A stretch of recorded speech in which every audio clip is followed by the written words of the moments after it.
ang dalawang bagong Acero class fast attack interdiction crafts ng Philippine Navy may pangalan na. Ito nga po mga idol, ang ikapito at ikawalong unit ng class na ito na binili ng ating bansa mula sa Israel.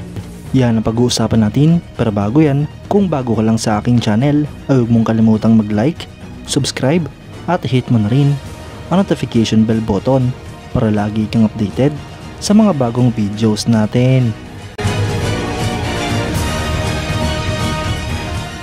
Noon na nga pong ipinakita ng Philippine Navy ang ikapitong unit ng Acero class fast attack interdiction craft na may hull number na PG-908.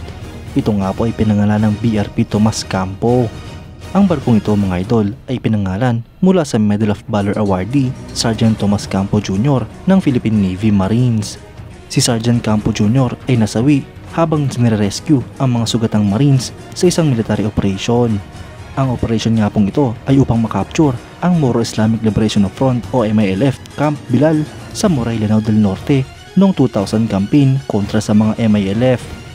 Ang ikawalong unit naman ng Acero class fast attack interdiction craft ng Philippine Navy ay nilaunch noong November 12, 2024. Naganap nga po ang launching nito sa Philippine Navy's Naval Shipbuilding Center. Ang barko nga po ay pinangalanan ng BRP Albert Mahini PG-909. Ang barko nga pong ito ay dadaan pa sa portside final fitting at sasailalim pa sa sea trials bago ito formal na i-deliver sa Philippine Navy's Littoral Combat Force. Ang Acero class ay isang class ng patrol gunboat na nakabase sa Israel Sheldag Mark V design na nagsiservisyo sa Philippine Navy. Noong 2019, ang Philippine Navy ay nagkaroon ng requirement para sa pag-procure ng mga bagong fast attack interdiction craft na meron pang missile capable na nakabase sa Sheldag Mark V patrol gunboat ng Israel. Ang mga ito nga po ang pumalit sa Tomas Batillo class fast attack crafts na nagretiro na sa serbisyo ng Philippine Navy.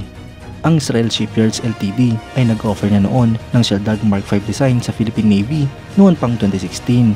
Ngunit dahil kulang pa ang pondo ng ating bansa ay hindi pa nga po ito natuloy noong taong iyon.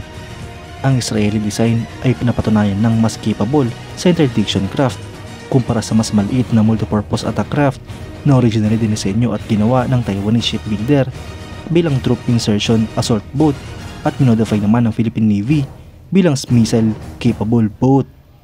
At dahil nagkaroon nga po ng requirement ng Philippine Navy para sa mga attack interdiction craft, ang Department of National Defense ay nagkaroon na ng desisyon upang mag-procure ng mga Israeli-made na Sheldag Mark V fast attack interdiction craft.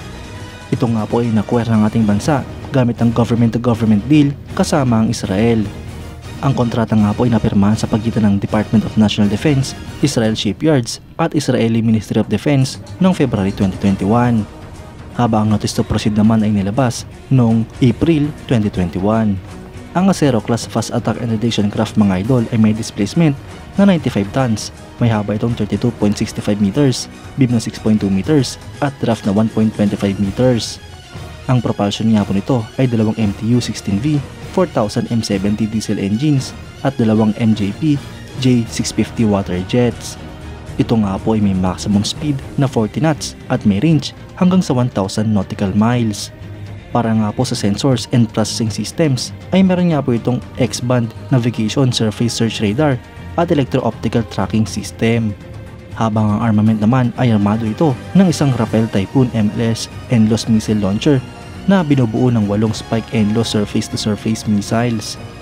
Armado nga rin po ito ng isang MK44 Bushmaster 2 autocannon na mounted sa Rafael Typhoon MK30-C remote controlled weapon station.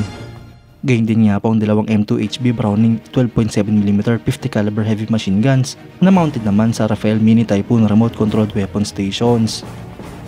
At ang panghuli ay armado din ito ng dalawang M60 7.62mm 30 caliber GP machine guns. Mga idol, makukumpleto na nga po ang 9 na units ng Acero class fast attack interdiction craft ng Philippine Navy.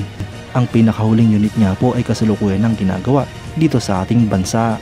Kayo mga idol, anong masasabi nyo? Comment down below for your thoughts and opinions.